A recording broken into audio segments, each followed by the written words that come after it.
Dead men tell no tales, but their ships speak volumes. Welcome to the Cursed Compass, where we explore the darkest maritime mysteries. Tucked into the northwest corner of Niagara Falls, Ontario, just off Warner Road, sits an unassuming piece of local history. Pinpointed at precisely 43 degrees, 8 minutes north and 79 degrees, 8 minutes west, this maps to a quiet, rural stretch flanking the railway lines. What you find here is a simple, rough-cut limestone archway. This diagram illustrates its exact dimensions. It measures exactly 16 feet in height, stretching 125 feet in length. It is, by all architectural standards, an entirely ordinary piece of agricultural infrastructure. Yet for a century, this dark passageway has functioned as a central node for regional folklore. Locals know it almost exclusively by its folkloric moniker, the Screaming Tunnel. It anchors a wider geography of regional myths, sitting practically next door to another heavily rumored site known as the Blue Ghost Tunnel. We are examining this location as a sociological artifact. To do that, we have to look past supernatural claims and conduct a forensic deconstruction of the site's physical dimensions, its chemical inputs, and its engineering history. If you want to understand how an urban legend actually functions, you have to start by analyzing the physical civil engineering that created the empty space to begin with. The folklore surrounding this site dictates a specific interactive condition. A visitor has to step inside the archway at exactly midnight. Standing in the dark, the visitor is supposed to initiate a ritual by lighting a simple wooden match. According to the core premise of the myth, doing so summons the spirit of a young girl who supposedly sought refuge in this tunnel roughly 100 years ago. The narrative usually begins with her fleeing from an isolated farmhouse located nearby. She is running to escape her primary antagonist, an abusive, alcoholic father. This diagram maps the oral tradition, which splits into two paths. Variant A claims the father catches her, douses her in gasoline, and burns her alive inside the tunnel. Variant B offers a different sequence. She dies in an accidental fire while seeking shelter. Regardless of the variant, the mythological result of the midnight ritual remains identical. Her terrified spirit appears, her screams echo off the stone, and she blows out the lit match. There are absolutely zero police reports, news clippings, or historical records of any kind to corroborate any variant of this death. The legend survives without a shred of empirical evidence because it relies entirely on a replicable, interactive physical ritual passed down through oral tradition. We can step away from the narrative myth entirely and look at the physical environment itself, specifically the sensory inputs a person experiences standing inside.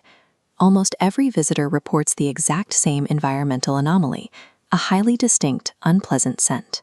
They describe a pungent, sulfurous smell that heavily resembles brimstone or decay. That smell traces directly back to its structural origin, the rough-cut limestone blocks harvested for its 19th century construction. This cross-section shows the chemical process at play. Natural minerals leach out of the aging limestone, releasing gaseous odor particles into the air. Add standing water at the base, and minerals mix into the moisture, exacerbating the reaction and intensifying the smell. Then consider the structure's acoustic properties. An enclosed 16 by 125-foot archway functions as a massive echo chamber. This geometry traps the chemical odors inside, while simultaneously amplifying the slightest ambient sounds, like wind or shifting footsteps, into loud, distorted reverberations. Humans are psychologically predisposed to take these sensory inputs, a smell of decay and pitch darkness, accompanied by distorted echoes, and misinterpret them as a paranormal encounter.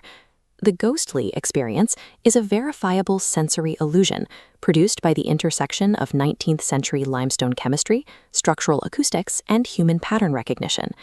With the mythology stripped away, we can look at the actual reasons this passage was constructed in the early 1900s. The original corporate architect and owner of the project was the Grand Trunk Railway. Early railway tunnel engineering required a massive scale of effort and intensive manual labor to carve thoroughfares through solid earth.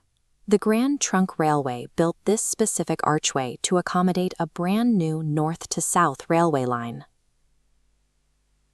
But the company faced a major infrastructure failure. The north to south line was cancelled and never actually built. This massive engineering project was completely abandoned before a single train ever passed through it. The site would have crumbled into total obscurity, but the local agricultural community intervened.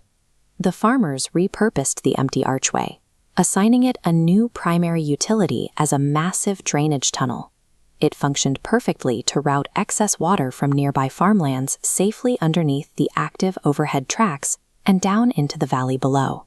Throughout the 20th century, it also served a vital secondary function as a safe, subsurface transit corridor for farmers to move livestock and goods without crossing the busy rails above.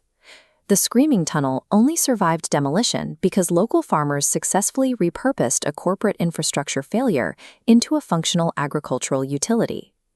Moving into the modern era, the tunnel underwent its final transformation, shifting from a forgotten drainage ditch to an internationally recognized site. It cemented this status by becoming a piece of cinematic history.